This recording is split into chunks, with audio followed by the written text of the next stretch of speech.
Welcome to HorrorBabble. Lost in the Wilds of Horror continues this week with story number 6.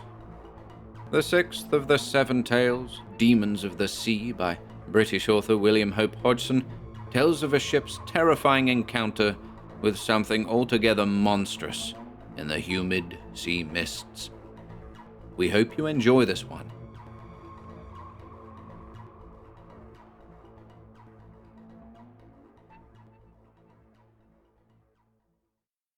Demons of the Sea by William Hope Hodgson.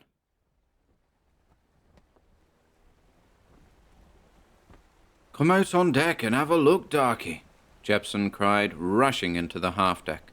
"The old man says there's been a submarine earthquake, and the sea's all bubbling and muddy." Obeying the summons of Jepson's excited tone, I followed him out. It was as he had said. The everlasting blue of the ocean was mottled with splotches of a muddy hue, and at times a large bubble would appear to burst with a loud pop. Aft, the skipper and the 3 mates could be seen on the poop, peering at the sea through their glasses. As I gazed out over the gently heaving water, far off to windward, something was hove up into the evening air. It appeared to be a mass of seaweed, but fell back into the water with a sullen plunge, as though it were something more substantial.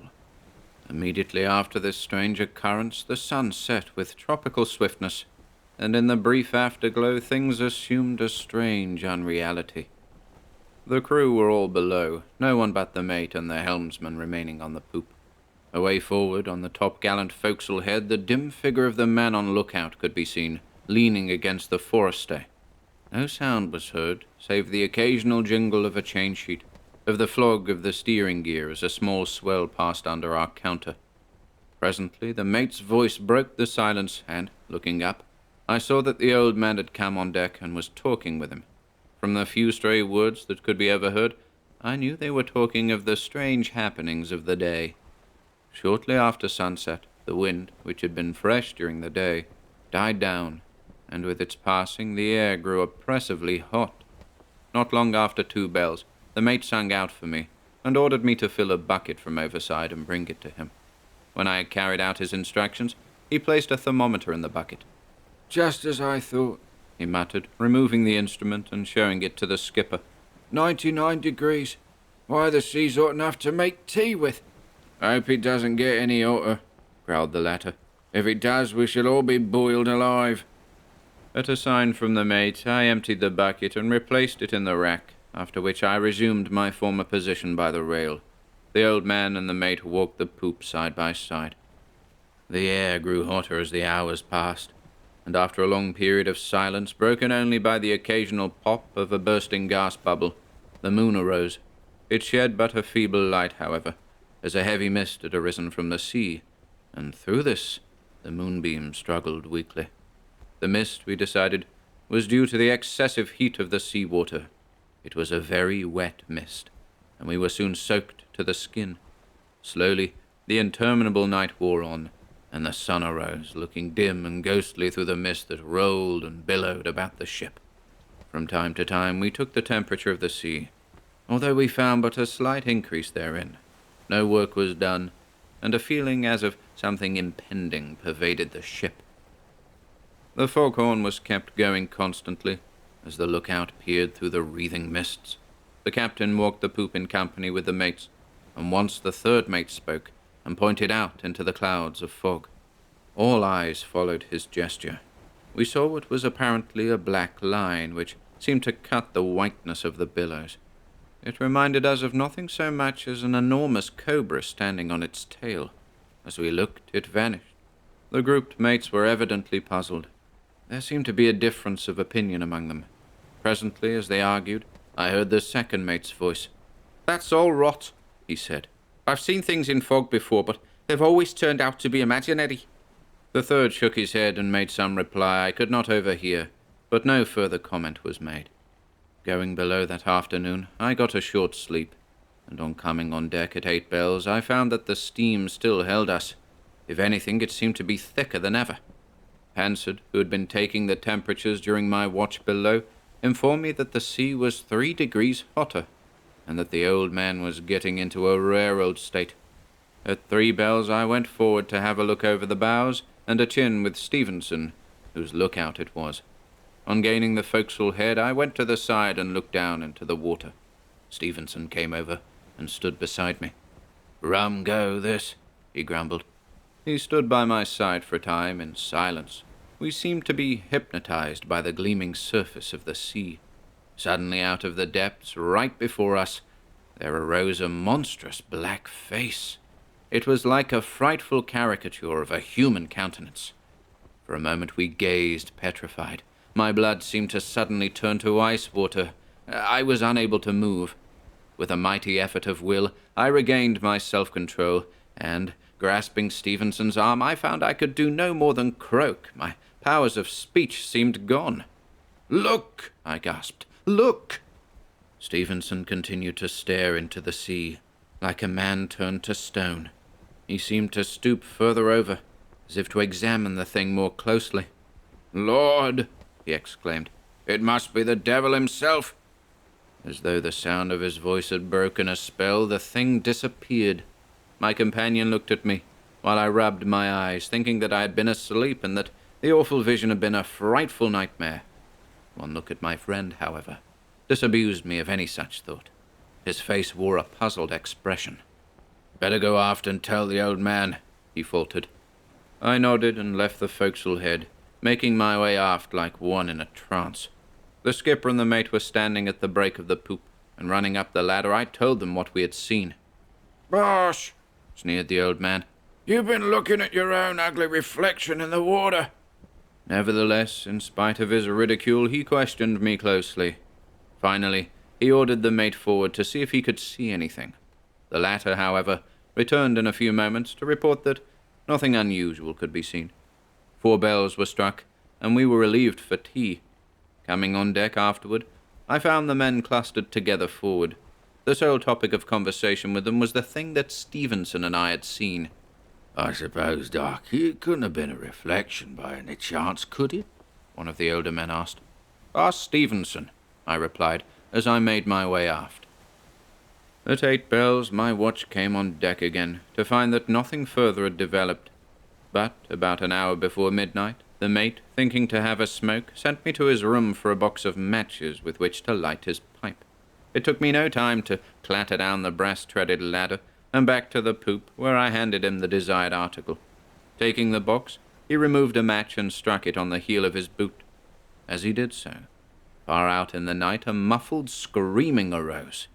Then came a clamor as of hoarse braying, like an ass, but considerably deeper, and with a horribly suggestive human note running through it. "Good God, did you hear that, Darky?" asked the mate in awed tones. "Yes, sir," I replied, listening, and scarcely noticing his question, for a repetition of the strange sounds. Suddenly, the frightful bellowing broke out afresh. The mate's pipe fell to the deck with a clatter. "Run forward," he cried. "Quick now, and see if you can see anything." With my heart in my mouth and pulses pounding madly, I raced forward. The watch were all up on the forecastle head, clustered around the lookout. Each man was talking and gesticulating wildly. They became silent and turned questioning glances toward me as I shouldered my way among them. "Have you seen anything?" I cried. Before I could receive an answer, a repetition of the horrid sounds broke out again, profaning the night with their horror. They seemed to have definite direction now, in spite of the fog that enveloped us. Undoubtedly, too, they were nearer. Pausing a moment to make sure of their bearing, I hastened aft and reported to the mate. I told him that nothing could be seen, but that the sounds apparently came from right ahead of us. On hearing this, he ordered the man at the wheel to let the ship's head come off a couple of points. A moment later, a shrill screaming tore its way through the night, followed by the hoarse braying sounds once more. "It's close on the starboard bow," exclaimed the mate as he beckoned the helmsman to let her head come off a little more. Then, singing out for the watch, he ran forward, slacking the lee braces on the way. When he had the yards trimmed to his satisfaction on the new course, he returned to the poop and hung far out over the rail, listening intently. Moments passed that seemed like hours, yet the silence remained unbroken. Suddenly, the sounds began again, and so close that it seemed as though they must be right aboard of us. At this time, I noticed a strange booming note mingled with the brays, and once or twice there came a sound that can only be described as a sort of gug, gug. Then would come a wheezy whistling, for all the world like an asthmatic person breathing. All this while the moon shone wanly through the steam, which seemed to me to be somewhat thinner. Once the mate gripped me by the shoulder as the noises rose and fell again. They now seemed to be coming from a point broad on our beam. Every eye on the ship was straining into the mist, but with no result. Suddenly one of the men cried out, as something long and black slid past us into the fog astern. From it there rose 4 indistinct and ghostly towers, which resolved themselves into spars and ropes and sails. "A ship! It's a ship!" we cried excitedly. I turned to Mr. Gray. He too had seen something, and was staring aft into the wake. So ghost-like, unreal, and fleeting had been our glimpse of the stranger, that we were not sure that we had seen an honest, material ship, but thought that we had been vouchsafed a vision of some phantom vessel like the Flying Dutchman. Our sails gave a sudden flap, the clew irons flogging the bulwarks with hollow thumps. The mate glanced aloft. "Wind's dropping," he growled savagely. "We shall never get out of this infernal place at this gait." Gradually the wind fell until it was a flat calm. No sound broke the death-like silence save the rapid patter of the reef points as she gently rose and fell on the light swell. Hours passed, and the watch was relieved, and I then went below. At 7 bells we were called again, and as I went along the deck to the galley, I noticed that the fog seemed thinner and the air cooler. When 8 bells were struck, I relieved Hansard at coiling down the ropes. From him, I learned that the steam had begun to clear about 4 bells, and that the temperature of the sea had fallen 10 degrees. In spite of the thinning mist, it was not until about a half an hour later that we were able to get a glimpse of the surrounding sea. It was still mottled with dark patches, but the bubbling and popping had ceased. As much of the surface of the ocean as could be seen had a peculiarly desolate aspect. Occasionally a wisp of steam would float up from the nearer sea and roll undulatingly across its silent surface until lost in the vagueness that still held the hidden horizon. Here and there, columns of steam rose up in pillars, which gave me the impression that the sea was hot in patches.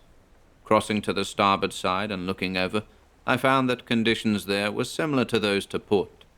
The desolate aspect of the sea filled me with an idea of chilliness, although the air was quite warm and muggy. From the break of the poop, the mate called me to get his glasses. When I had done this, he took them from me and walked to the taffrail. Here he stood for some moments, polishing them with his handkerchief. After a moment, he raised them to his eyes and peered long and intently into the mist astern. I stood for some time, staring at the point on which the mate had focused his glasses. Presently something shadowy grew upon my vision. Steadily watching it, I distinctly saw the outlines of a ship take form in the fog. "See?" I cried. But even as I spoke, a lifting wraith of mist disclosed to view a great 4-masted bark lying becalmed with all sails set within a few hundred yards of our stern. As though a curtain had been raised and then allowed to fall, the fog once more settled down, hiding the strange bark from our sight.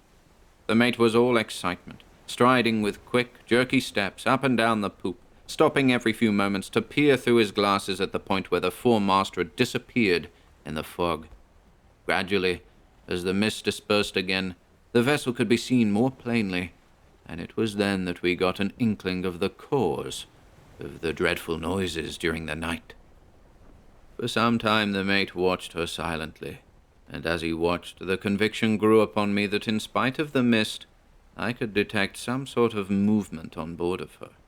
After some time had passed, the doubt became a certainty, and I could also see a sort of splashing in the water alongside of her.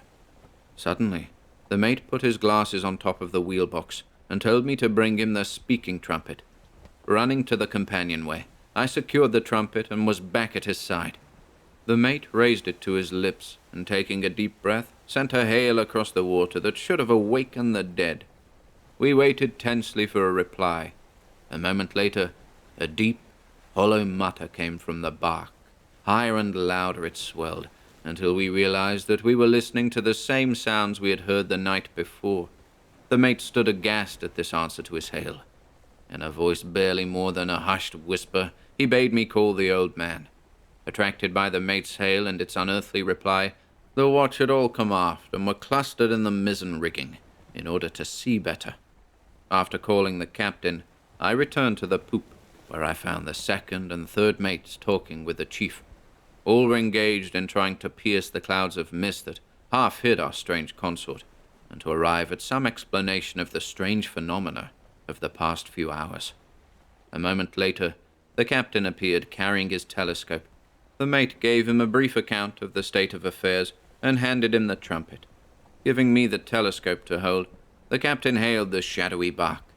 Breathlessly we all listened, when again, in answer to the old man's hail, the frightful sounds rose on the still morning air. The skipper lowered the trumpet and stood with an expression of astonished horror on his face. "Lord!" he exclaimed. "What an ungodly row!"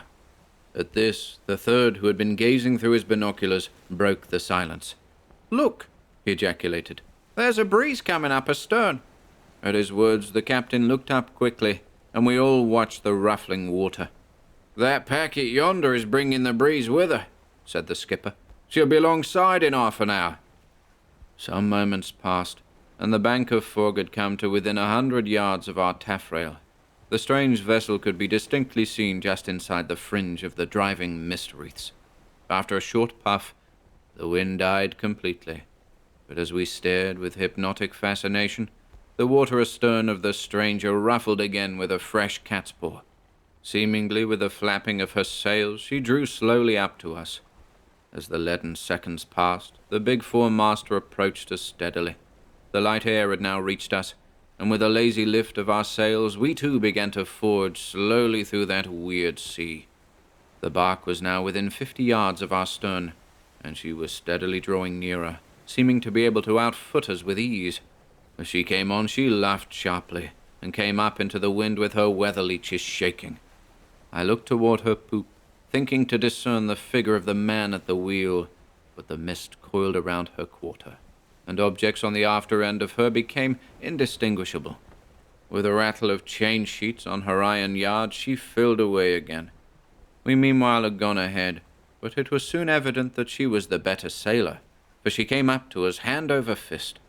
The wind rapidly freshened, and the mist began to drift away before it, so that each moment her spars and cordage became more plainly visible. The skipper and the mates were watching her intently, when an almost simultaneous exclamation of fear broke from them. "My God!" And well they might show signs of fear, for crawling about the bark's deck were the most horrible creatures I had ever seen. In spite of their unearthly strangeness, there was something vaguely familiar about them. Then it came to me that the face that Stevenson and I had seen during the night belonged to one of them. Their bodies had something of the shape of a seal's, but of a dead, unhealthy white. The lower part of the body ended in a sort of double-curved tail, on which they appeared to be able to shuffle about. In place of arms, they had two long, snaky feelers, at the ends of which were two very human-like hands, which were equipped with talons instead of nails. Fearsome indeed were these parodies of human beings. Their faces, which, like their tentacles, were black, were the most grotesquely human things about them, and the upper jaw closed into the lower, after the manner of the jaws of an octopus. I have seen men among certain tribes of natives who had faces uncommonly like theirs, but yet no native I had ever seen could have given me the extraordinary feeling of horror and revulsion I experienced toward these brutal-looking creatures. "What devilish beasts!" burst out the captain in disgust. With this remark he turned to the mates, and as he did so, the expressions on their faces told me that they had all realized what the presence of these bestial-looking brutes meant. If, as was doubtless the case, these creatures had boarded the bark and destroyed her crew, what would prevent them from doing the same with us? We were a smaller ship and had a smaller crew, and the more I thought of it, the less I liked it. We could now see the name of the bark's bow with the naked eye. It read Scottish Heath, while on her boats we could see the name bracketed with Glasgow, showing that she hailed from that port. It was a remarkable coincidence that she should have a slant from just the quarter in which yards were trimmed, as before we saw her she must have been drifting around with everything aback. But now in this light air she was able to run along beside us with no one at her helm. But steering herself she was, and although at times she yawed wildly, she never got herself aback. As we gazed at her, we noticed a sudden movement on board of her, and several of the creatures slid into the water. See, they've spotted us. They're coming for us, cried the mate wildly. It was only too true. Scores of them were sliding into the sea, letting themselves down by means of their long tentacles. On they came, slipping by scores and hundreds into the water, and swimming toward us in droves. The ship was making about 3 knots, otherwise they would have caught us in a very few minutes. But they persevered, gaining slowly but surely, and drawing nearer and nearer. The long tentacle-like arms rose out of the sea in hundreds, and the foremost ones were already within a score of yards of the ship, before the old man bethought himself to shout to the mates to fetch up the half-dozen cutlasses that comprised the ship's armory. Then, turning to me, he ordered me to go down to his cabin and bring up the 2 revolvers out of the top drawer of the chart table, also a box of cartridges that was there. When I returned with the weapons, he loaded them and handed one to the mate. Meanwhile, the pursuing creatures were coming steadily nearer, and soon half a dozen of the leaders were directly under our counter.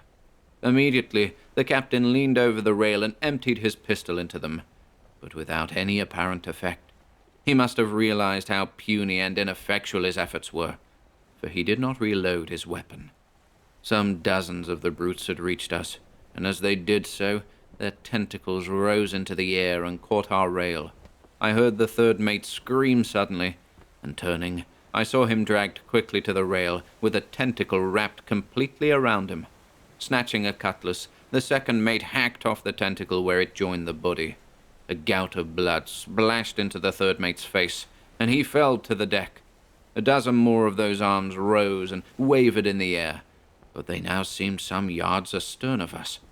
A rapidly widening patch of clear water appeared between us and the foremost of our pursuers, and we raised a wild shout of joy. The cause was soon apparent, for a fine fair wind had sprung up, and with the increase in its force, the Scottish Heath had got herself aback, while we were rapidly leaving the monsters behind us. The 3rd mate rose to his feet with a dazed look, and as he did so, something fell to the deck. I picked it up, and found that it was the severed portion of the tentacle of the 3rd's late adversary. With a grimace of disgust, I tossed it into the sea, as I needed no reminder of that awful experience. 3 weeks later, we anchored in San Francisco. There, the captain made a full report of the affair to the authorities, with the result that a gunboat was dispatched to investigate. 6 weeks later, she returned to report that she had been unable to find any signs, either of the ship herself or of the fearful creatures that had attacked her. And since then, nothing, as far as I know, has ever been heard of the 4-masted bark Scottish Heath, last seen by us in the possession of creatures that may rightly be called demons of the sea. Whether she still floats, occupied by her hellish crew, or whether some storm has sent her to her last resting place beneath the waves, is surely a matter of conjecture. Perchance, on some dark, fog-bound night, a ship in that wilderness of waters may hear cries and sounds beyond those of the wailing of the winds. Then let them look to it, for it may be that the demons of the sea are near them.